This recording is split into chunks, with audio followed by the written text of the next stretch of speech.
Today, we're going to talk about a freedom fighter, a brilliant strategist, and a Khasi chief who really changes how we should think about India's independence struggle. His name is U Tirot Sing. He's a hero from the Northeast, and his legacy is absolutely monumental, but he's also tragically unknown to most of the country. But, in his home state of Meghalaya, he is a huge deal. He's anything but forgotten. Every single year on July 17th, the entire state observes U Tirot Sing Day. It's a public holiday, a time to remember what he did and what he sacrificed. And this isn't just a regional thing. If you were to walk through the central hall of India's parliament, you would see his portrait right there, hanging among the most revered figures in the nation's history. That's a massive honor, putting him in some very elite company. He's even been put on a national postage stamp, which is another huge signal of just how important he is.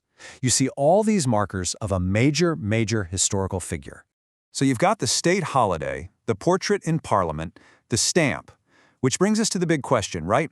Why on earth have most of us never even heard his name? That's exactly what we're going to investigate. To get to the bottom of this, we have to rewind. We're going back to the 1820s. The British East India Company is just gobbling up territory, expanding its power all across the subcontinent, and they've got their eyes set on the Northeast. Now, what's really wild is just how fast all of this happened. The British finish a war with Burma in 1826, and suddenly, bam, they control Assam. Just 1 year later, their guy, David Scott, is already knocking on U Tirot Sing's door. And only 2 years after that, all-out war. It escalated in a flash. So here was the big strategic puzzle for the British. After that treaty, they controlled the Brahmaputra Valley up north and the Surma Valley way down south. But right smack in the middle were the massive, rugged Khasi hills. They had no easy way to get between their two new territories. And this tells you everything you need to know about their motive. This road they wanted to build wasn't for tourism or trade. No, this was a military highway. It was all about moving troops faster, securing supply lines, and tightening their grip on the entire region. For the British Empire, this road was non-negotiable. So, the British make their move. They come up with a proposal. But the man they had to deal with, U Tirot Sing, well, he wasn't some king they could just push around. And this is right where a fragile deal started to crumble and turn into a full-blown war. Now, to really get what happened next, you've got to understand the Khasi political system. U Tirot Sing was a CM, a chief. But think of him less like an absolute king and more like a constitutional head. He had a council, the Darbar. He couldn't just make huge decisions on his own, especially not about giving away land. Everything had to be approved by the community. So this British agent, David Scott, he came in with some pretty sweet promises. He said, hey, just let us build a simple road, and in return, we'll make sure your chief, Tirot Sing, gets control of these valuable passes into Assam. But what actually happened was totally different. The roads started looking a lot more like a chain of military forts. They blocked Tirot Sing from the very passes they promised him, and to top it all off, their soldiers started treating the Khasi people horribly. Any trust that was there, it just evaporated. So Tirot Sing and the council gave them an ultimatum. Get out. The British just ignored them. And that was the final straw. On April 4th, 1829, Khasi warriors swarmed the British garrison. 2 British officers were killed. The Anglo-Khasi War was on. And let me tell you, this wasn't some quick little skirmish. This was a brutal 4-year guerrilla war where the Khasi people used their sheer ingenuity and their knowledge of their homeland to take on a global superpower.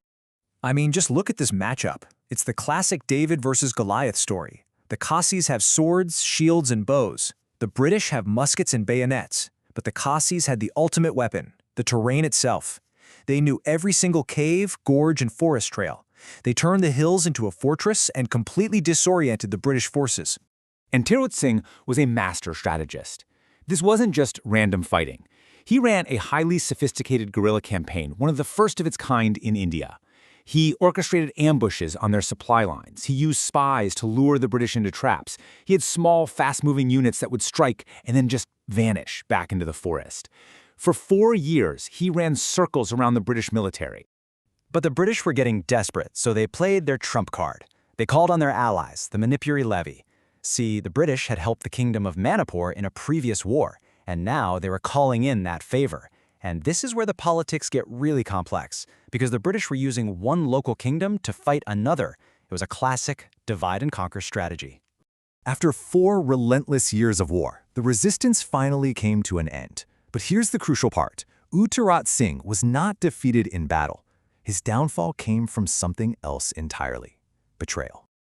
By January of 1833, the long war of attrition had worn everyone down. It's believed that someone, likely bribed, finally gave up his hiding spot. He was captured and then deported all the way to Dhaka, far, far away from the hills he fought so hard to protect. Even when they captured him, the British offered him a deal. They said he could have his throne back, but only as a puppet ruler who answered to them. His response is what became legendary in Khasi history. "It is better to die an independent king than to reign as a vassal." That one sentence cemented his legacy as a martyr for freedom, not a defeated chief. He never saw his homeland again.